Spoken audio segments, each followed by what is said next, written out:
Welcome to Digital Learning, an initiative of Directorate of Collegiate Education, Government of Karnataka. Eloquentia 1, the first semester general English textbook prescribed for first semester BSc, affiliated to Bengaluru City University. The Model Millionaire, a short story by Oscar Wilde, is one of the stories included for the general English text. I'm Nandana NJ, Assistant Professor of English, Government First Grade College, Malleshwaram.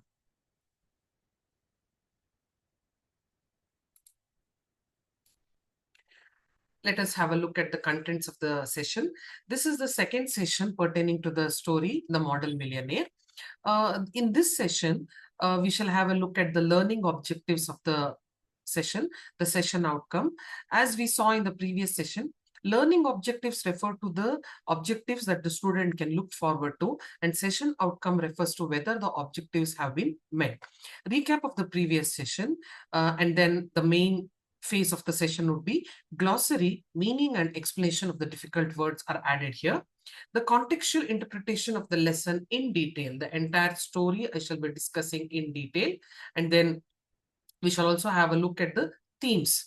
We shall have a detailed discussion about the themes that are prevalent in the story. And in the end, we shall also have a recapitulation session.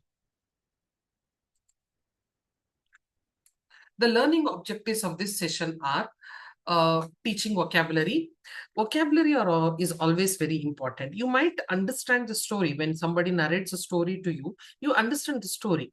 But when you read a story, there are many times words which you do not understand might be there in the story. And if you understand the meaning of the word better, you can also understand the story much better. So always remember, my honest or my genuine advice to all my students: every time you come across a new word, wherever it could be, while reading a newspaper, while going through the text, or even while watching TV, etc., every time you come across a new word, please do make an attempt to find out the meaning. Dictionaries are available everywhere, online also. All you have to do is type in the word and the meaning will be visible. Try incorporating new words into your vocabulary. The more words you know, the better will be your meaning, or better will be your comprehension. So next, we shall also look at the glossary, meaning of difficult words. Explanation of the difficult words is also included. Contextual interpretation of the lesson. The entire lesson I'll be discussing in detail. And as a result, students will be able to develop interest for reading non-fiction also.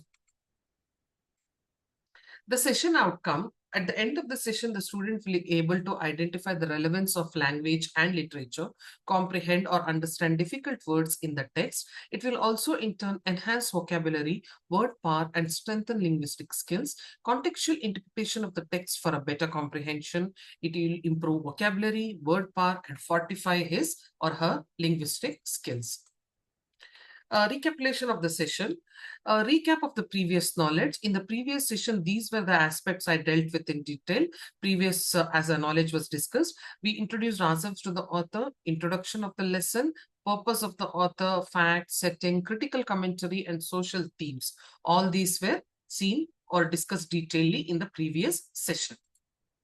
Now let us start with the glossary. Usually in the textbook, after the lesson or the poem, the glossary unit contains the words from the poem or the lesson, which are usually deemed difficult for a student, which are not regular words. But at times you might feel that, for example, here the first word is romance. You might feel that it's such a simple word. I'm sure everybody knows it. You have heard the word, but do you know the meaning? That's important. So I have tried to incorporate a few other words which the student might be familiar but might not know the meaning exactly. So let us go in order. The first word here is romance. It refers to a feeling of excitement and adventure. Prosaic, it means ordinary, lacking imagination. Accomplishment, it means achievement. Bequeath, that is to give something through a will. Cavalry, soldiers on horseback.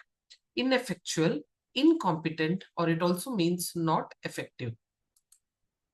Sherry, it is a type of sweet wine typically consumed before meals in England. Consolation means comfort or solace. Freckled, usually these are small brown spots on the face. This can be seen in white people. So freckles refer to covered with small, pale brown spots. Buoyant, cheerful, confident about success. When you achieve something and you feel like you are, soaring in the sky, that exact feeling can be defined as buoyant. Entree, the right to enter an institution or a social group. Wizened. Wizened means a person who, after a lot of years, has become shriveled, showing signs of age. Parchment, an old piece of paper. Usually, paper, if you observe, nowadays the paper is made up of bamboo. Previously, leaves were used, bamboo leaves were used, and those leaves, when something was written on it and it was kept or stored for many, many years, they would become dry and they were known as parchment. They were very brittle, very careful, you had to handle them. Cobbled, it means repaired or mended. Battered, damaged or torn. Just a second. Forlorn, dejected, feeling lonely and unhappy. Wretched, feeling sick or unhappy. Sovereign, I have told you the meaning. It's an old British gold coin equivalent to £1. Coppers, small change, low value copper coins. Withered, shrunken, very dry. Extravagance, reckless spending. Monsieur, Mr. in French. It is a way of addressing somebody. Monsieur, that is the pronunciation. Philanthropic, showing a desire to help others, especially by giving money or support to good causes. Now let us acquaint ourselves with the main characters of the story. Every story, for that matter, has a few characters. The prominence of the characters, it depends on the story. Here, these are the four major characters. There are minor characters also, but these are the four major characters. Always remember, characters are the creation of the author. The author has created these characters. And why has he created these characters? Because through the course of these characters, he's trying to express his thoughts. So whatever thoughts or whatever words are coming out of the character are nothing but the thought process or the opinions of the author himself. So the first prominent character is Huey Erskine, a charming but financially struggling young man. He is the hero of our story or the protagonist. He's a good-looking, smart young man. But then he hasn't got money. So the very description says he's charming, financially he's struggling. Next comes his love interest, Laura Merton, Huey's fiancée. So they have now crossed the first stage. Now they want to get married. They're on the verge of getting married, but they cannot do so because Laura is the daughter of a retired colonel who is well off, while Huey belongs to the lower class. So money or the economic status seems to be a problem there. Next comes Alan Trevor.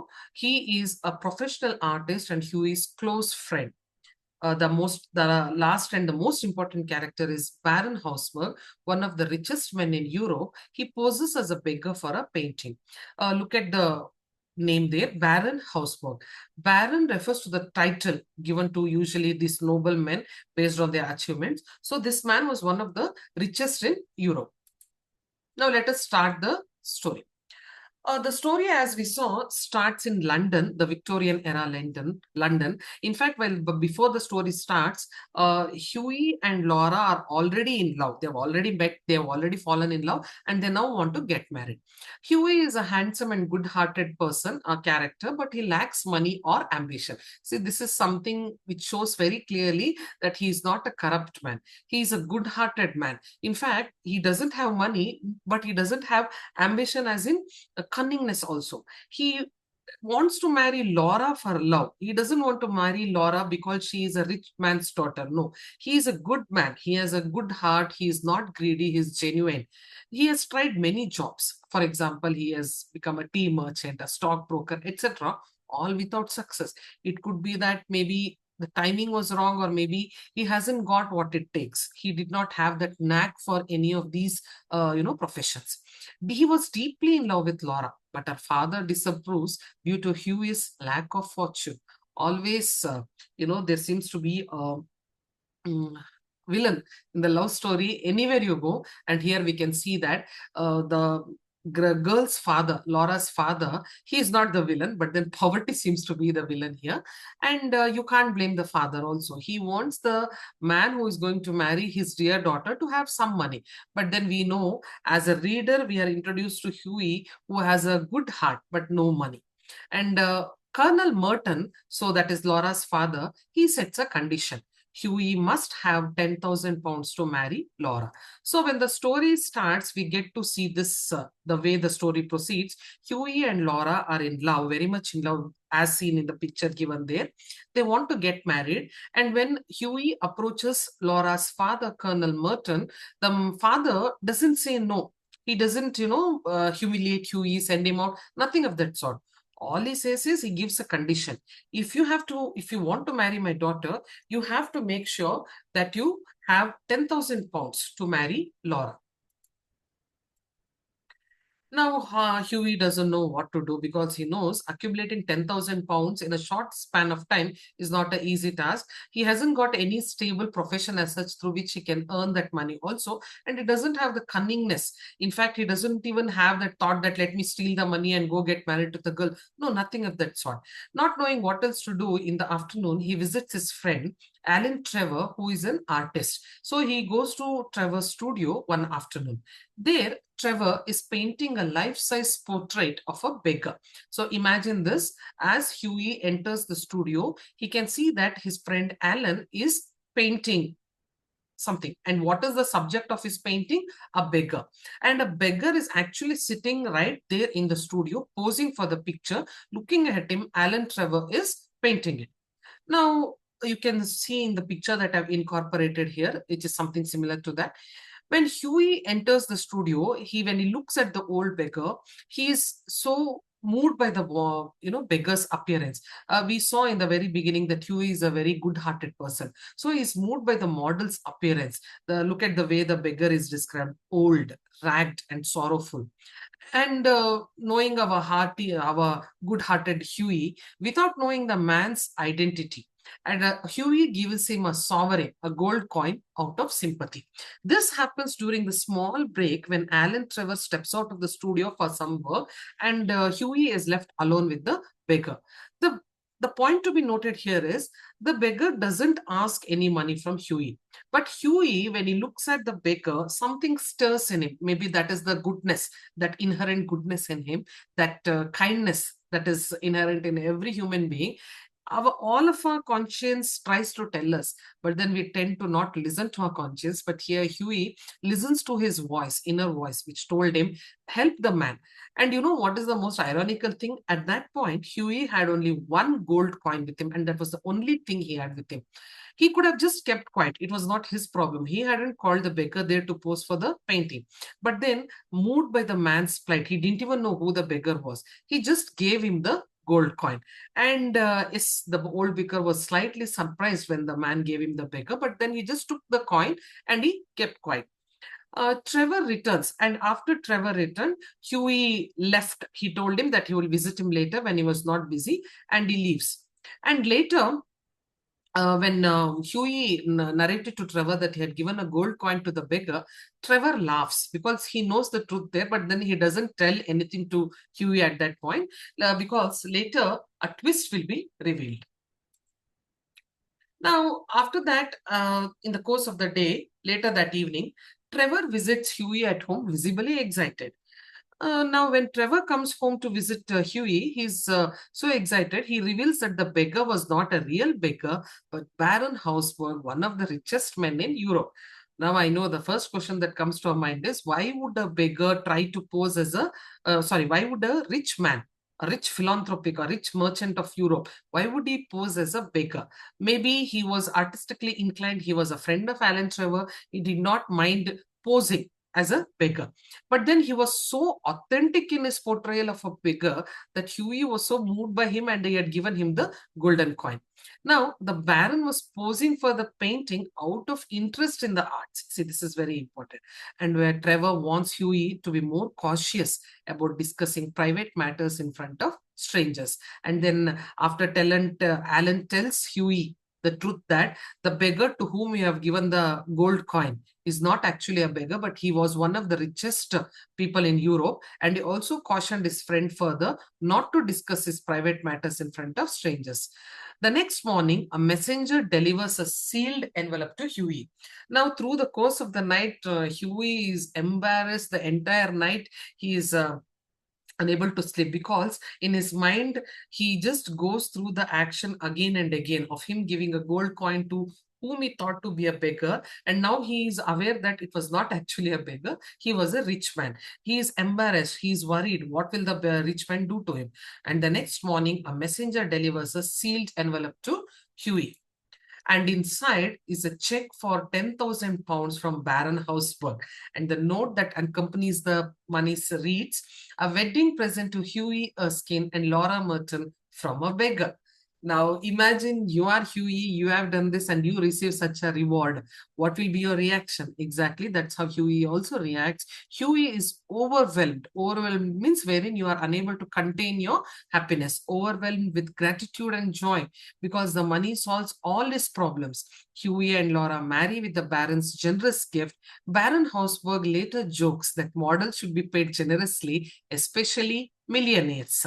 Baron Hausberg is trying to infuse laughter into that situation because he feels if he had not posed as a beggar in that moment, Huey would not have met him. Huey would not have taken pity on him and given him the golden coin, and due to which the Baron realized how good-hearted Huey was, and he tried to give the gratitude to him in his own terms.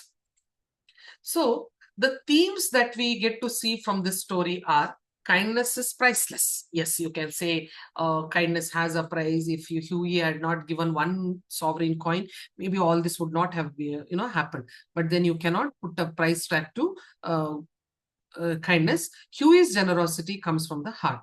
Appearances deceive. Definitely true. Appearances can be deceptive. A beggar turned out to be a millionaire. You can never ever judge a person by the way he or she dresses. Wealth isn't everything. True worth definitely lies in character, not money. Baron Hausberg did not have to do that. Maybe he could have just taken the gold coin and kept quiet, and there was no need for him to reveal his identity also. And even though he's revealed his identity, there was no need for him to solve Huey's problem. It shows that he not only had wealth, he also had moral wealth. Wilde shows wit to show that virtue, not riches, defines a true gentleman, and Baron Hausberg is definitely the example of a true gentleman. Let us try to recapitulate what we learned through the course of this session. Huey Erskine is a handsome and kind young man, but he is poor and has no job. He is in love with Laura Merton, the daughter of a retired colonel. Laura's father agrees to the marriage only if Huey can bring 10,000 pounds as a dowry. Huey visits his friend Alan Trevor, a painter who is working on a portrait of a beggar. Upon looking at the beggar model, Huey feels sorry for him and he secretly gives him a sovereign gold coin. This is to be noted here. In fact, after this act, Huey doesn't even confide in his friend that he had given him a gold coin. This is the aspect of a true kindness. When you help somebody, you should not boast about it. Later, Trevor tells Huey that the beggar is not a real beggar, but Baron Hausberg, one of the richest men in Europe. The Baron was posing as a beggar for the painting because due to his interest in art. The Baron is impressed by Huey's generosity despite his own poverty, and as a reward, Baron Hausberg sends Huey a check for 10,000 pounds. And with the money, Huey marries Laura, and the story ends with happiness and a surprise. Let us try to assess ourselves through the interpretation of the lesson that we just went through. The first question: why couldn't Huey Erskine marry Laura at the beginning of the story? The options provided are: the first option, he was too young, he was not handsome, he didn't have enough money, Laura didn't love him. We know, of course, the answer is option C, he didn't have enough money. What was Huey's act of kindness in the story?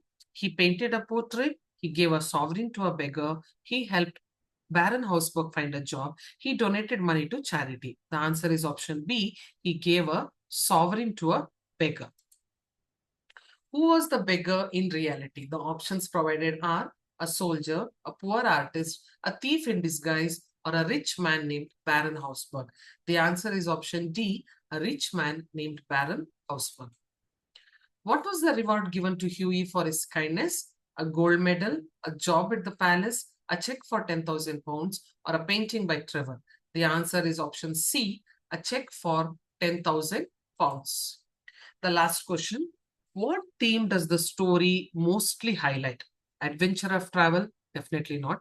True beauty is external. Generosity and unexpected rewards? The value of education. The answer is option C, generosity and unexpected rewards. References used for this session. Thank you.